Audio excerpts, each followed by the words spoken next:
Assalamualaikum dan selamat sejahtera semua. Hari ini kita akan masuk bab 2 iaitu pengurusan projek. Dan pada hari ini cikgu akan fokuskan kepada subtopik 2.1 iaitu pengurusan projek reka bentuk. Di akhir pembelajaran kita pada hari ini, cikgu harap kamu boleh mentakrifkan pengurusan projek reka bentuk. Yang kedua, kamu boleh menjana idea reka bentuk. Yang ketiga, kamu boleh mengenal pasti langkah pengurusan pelaksanaan projek. Kita lihat terlebih dahulu apa yang dimaksudkan dengan pengurusan projek reka bentuk. Pengurusan projek reka bentuk merupakan aktiviti kerja yang melibatkan proses kerja, di mana proses kerja tersebut adalah skop kerja, tempoh masa dan kos projek. Dalam pengurusan projek, ketiga-tiga elemen ini sangat penting. Kita lihat terlebih dahulu elemen yang pertama iaitu skop kerja. Skop kerja terdiri daripada skop produk dan skop projek. Skop produk melibatkan kualiti, ciri dan fungsi reka bentuk yang dikehendaki. Manakala skop projek melibatkan kepimpinan dan pengurusan terhadap masa, bahan, maklumat, ruang dan ahli kumpulan. Elemen yang kedua pula adalah tempoh masa. Tempoh masa ialah tempoh yang kita tetapkan untuk kita siapkan sesuatu projek. Bila kita mempunyai tempoh masa ataupun bila kita tetapkan tempoh masa untuk kita siapkan sesuatu projek itu, secara tidak langsung kita mempunyai pengurusan projek yang baik dan cekap.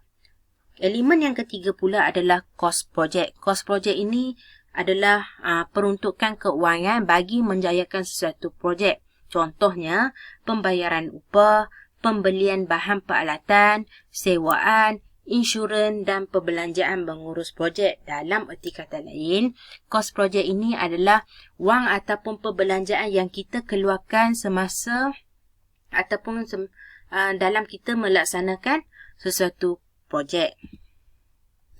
Ini adalah pengurusan projek reka bentuk di mana kita perlu mula daripada merancang aktiviti projek. Yang kedua, kita perlu menyediakan plan dan atau lukisan reka bentuk produk.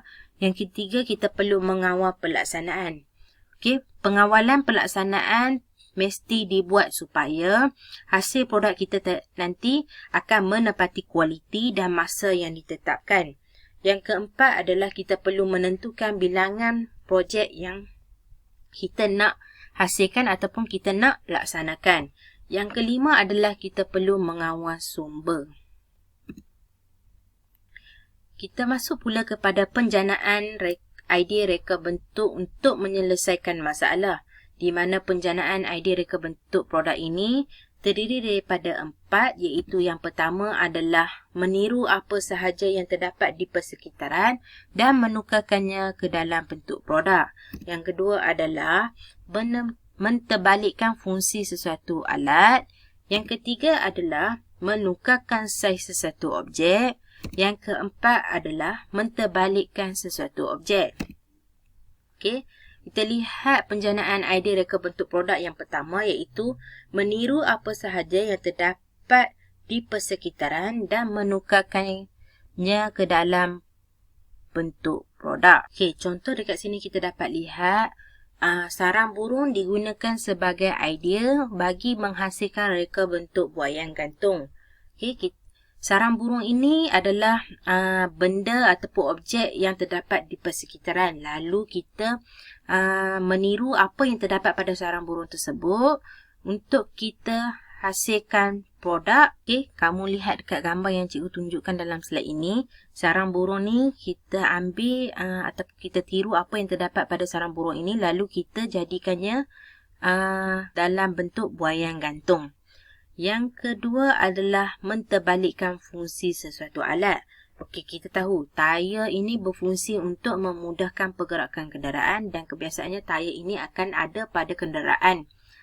Lalu kita terbalikkan fungsi tayar tersebut menjadi pasu bunga.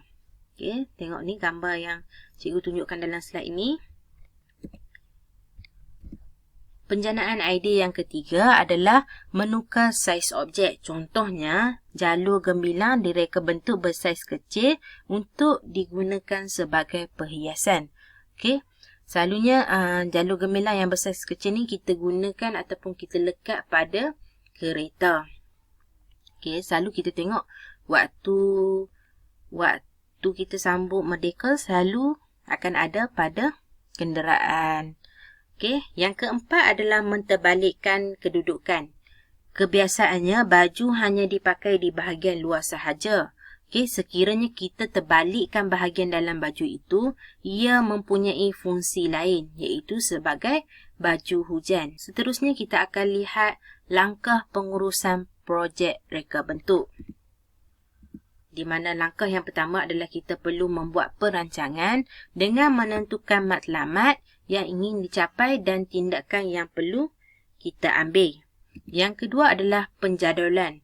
Penjadualan ini sangat penting supaya kita dapat anggarkan masa untuk projek tersebut dapat siapkan dalam tempoh masa yang ditetapkan supaya kita dapat elakkan pembaziran masa dan kos. Yang ketiga adalah pengawalan. Okey, pengawalan ini kita lakukan sepanjang proses kita menyiapkan kerja dan pengawalan ini melibatkan kawalan sumber, kos, kualiti, tenaga dan bahan. Ini adalah langkah-langkah dalam kita menguruskan projek reka bentuk. Okey, sekian, terima kasih. Setakat ini sahaja PDP kita pada hari ini. Sekiranya kamu tidak faham atau kurang jelas mengenai topik kita pada hari ini, boleh tanya cikgu dan cikgu akan berikan latihan dan cikgu harap kamu jawab dan hantar kepada cikgu dalam masa yang cikgu tetapkan. Sekian, terima kasih. Kita jumpa pada kelas yang akan datang.